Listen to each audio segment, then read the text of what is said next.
श्रवण भगवान महावीर स्वामी के चरणों में कोटिशः वंदन। कर्नाटक गज के श्री पूज्य गुरुदेव गणेशलाल जी महाराज साहब, पूज्य गुरुदेव आनंद ऋषि जी महाराज साहब, पूज्य गुरुदेव मिशिला जी महाराज साहब, पूज्य गुरनी मैया मानकौर जी महाराज साहब, पूज्य गुरनी मैया प्रभाकौर जी महाराज साहब, पूज्य गुरनी मैया प्रकाश कौर जी महाराज साहब एवं समस्त स्वर्गस्थ दिव्य भव्य चारित्र आत्माओं के चरणों में भावपूर्ण कोटिशः वंदन। परम आराध्य परम वंदनीय वैराग्य बोधि के दाता परम पूज्य सुशील कौर जी महाराज साहब एवं इस जिन शासन के ज्ञानी ध्यानी तपस्वी आत्माओं को हम सब की श्रद्धापूर्ण भक्तिपूर्ण कोटिशः वंदना। धर्म जिज्ञासु भाइयों, सुशीलवती माताओं एवं बहनों, सद्गुरु आगम कहानियों के माध्यम से प्रतिदिन आपने श्रीमद् भगवती सूत्र एवं ज्ञाता धर्म कथांग सूत्र की कहानियाँ श्रवण की। निश्चित इन कहानियों को सुनकर हमारे जीवन में जागृति अवश्य आई होंगी। आज से हम श्रीमद् उत्तराध्ययन सूत्र परमात्मा की अंतिम वाणी और इस अंतिम वाणी की कहानी श्रवण करेंगे। आज हम देखेंगे उत्तराध्ययन सूत्र का पहला अध्ययन विनय श्रुत, और इस विनय श्रुत अध्ययन में परमात्मा ने विनीत शिष्य अविनीत शिष्य का निरूपण किया है। इसी अविनीत शिष्य गुरु के साथ में कैसा व्यवहार करता है और उसकी फलश्रुति क्या होती है, यह इस कहानी में बताया है। भद्रबुद्धि नामक आचार्य थे जिनका क्षुद्र बुद्धि नामक शिष्य था। क्षुद्र बुद्धि यह बड़ा ही अविनीत, उदंड एवं आलसी था। उसे गुरु के वचन कांटे के जैसे चुभते थे। संयम का पालन करना यह उसके लिए बड़ा कठिन था। व्रत पालन करना उसे विष के समान लगता था। वह हर समय अपने गुरु का अपमान करता था, हर समय मन दुखाता।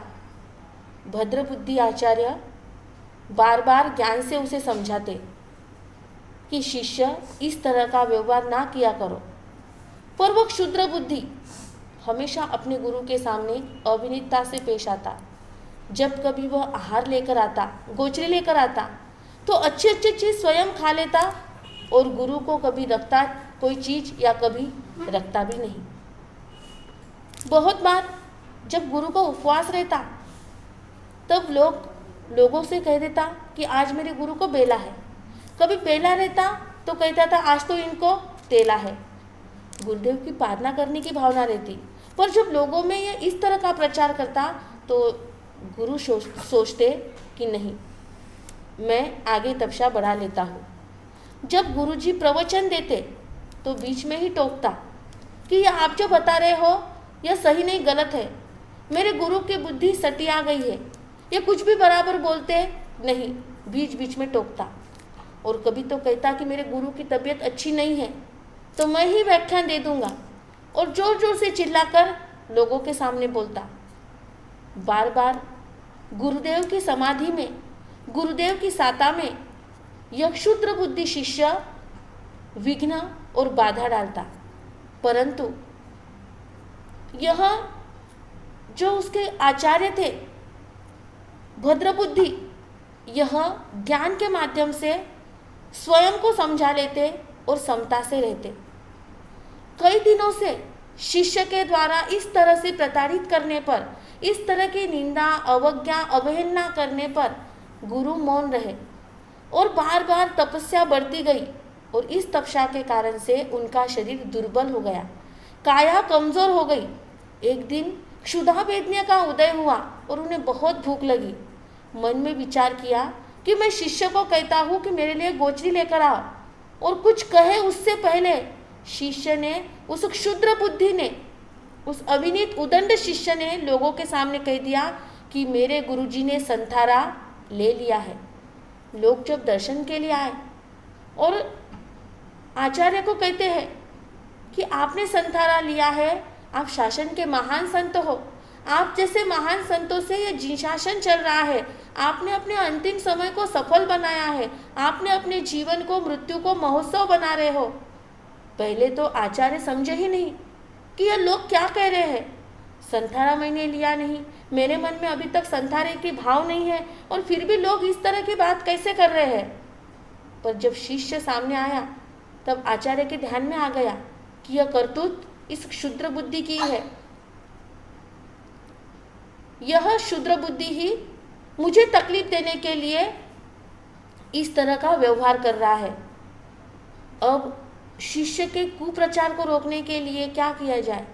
अगर मैं कह दूं कि मुझे संथारा नहीं है तो शीर्षासन की हानि हो सकती है। और गुरुदेव ने, उन आचार्य भद्रबुद्धि ने संथारे के प्रत्याख्यान ले लिए, समता भाव में आ गए। शिष्य के प्रति मन में राग नहीं, द्वेष नहीं, कोई कषाय नहीं। सोचा ऐसे भी तो जीवन को पूर्ण ही करना है, आज नहीं तो कल। क्यों ना हो हंसते हुए इस जीवन की अंतिम साधना, चरम परम साधना को मंगल बना दूं। और गुरु अपने अंतर में डूब गए, अंतर आत्मा में स्थिर हो गए। उन्होंने अपने शिष्य के प्रति कोई द्वेष नहीं किया और मन ही मन में अपने आत्म स्वरूप का चिंतन करते करते उन्हें, जब वो चिंतन की गहराई में पहुंचे तो शपक श्रेणी पे बढ़े, और शपक श्रेणी पर बढ़ने के पश्चात वह 13वें गुणस्थान में पहुंचे और वहां पे उन्हें केवल ज्ञान और केवल दर्शन की प्राप्ति हो गई। देवताओं का जब उपयोग लगा तब वहां पर आए और उन्होंने देवदुंद भी बजाई, पंचवृष्टि की।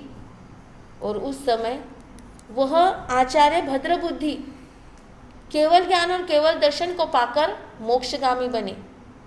देवताओं ने अपने ज्ञान से देखा कि यह सारी चाल क्षुद्र बुद्धि की थी। इस शिष्य ने गुरु को कैसी तकलीफ दी है, कैसा गुरु के मन को दुखाया है। देवों ने उस क्षुद्र बुद्धि शिष्य की सारी चाल और सारी पोल को लोगों के सामने खोल दिया। लोगों का मन बड़ा दुखी हुआ। अपने आराध्य को इस तरह की तकलीफ मिली, अपने आराध्य को इस तरह की त्रास हुआ, लेकिन फिर भी वह समता भाव से रहे, सहनशीलता से रहे। और जब क्षुद्र बुद्धि की सारी पोल खुल गई तो लोगों ने उन्हें संघ से बाहर निकाल दिया। और गुरु के साथ में इस तरह का व्यवहार करने से क्षुद्र बुद्धि कई रोगों से घिर गया और वह विक्षिप्त बना। अंत समय पश्चाताप की भावना मन में नहीं आई तो वह नरकगामी बना और कई भव उसके बढ़ गए। परंतु आचार्य भद्रबुद्धि यह मोक्षगामी बन गए, समता भाव रखे। तो उत्तराध्ययन सूत्र के पहले अध्ययन में परमात्मा महावीर फरमाते हैं कि कोई गुरु विनीत होते हैं, लेकिन उनके अविनीत शिष्य जो होते हैं विनीत गुरु को दुख देने का कार्य करते हैं। पर वह गुरु अपने आत्म साधना से अपने जीवन का लक्ष्य प्राप्त कर लेते हैं, पर शिष्य भटक जाता है। तो इस कथा से हमें यही बोध लेना है कि हमारे जीवन में विनय की साधना हो, हमारे जीवन में विनय की आराधना हो, हमारे रोम रोम में विनय के गुण आए तो हमारे गुरु भी हमसे खुश रहेंगे और हम भी आनंद में रहेंगे। तो आनंद की प्राप्ति करना है तो उत्तराध्याय सूत्र का पहला अध्ययन पहले चरण पर हमारे कदम रखता है कि हमें हमारे जीवन में विनय करना चाहिए। तो इस विनय की फलश्रुति से हमें मोक्ष अवश्य मिलेगा। जय गुरु गणेश, जय महावीर।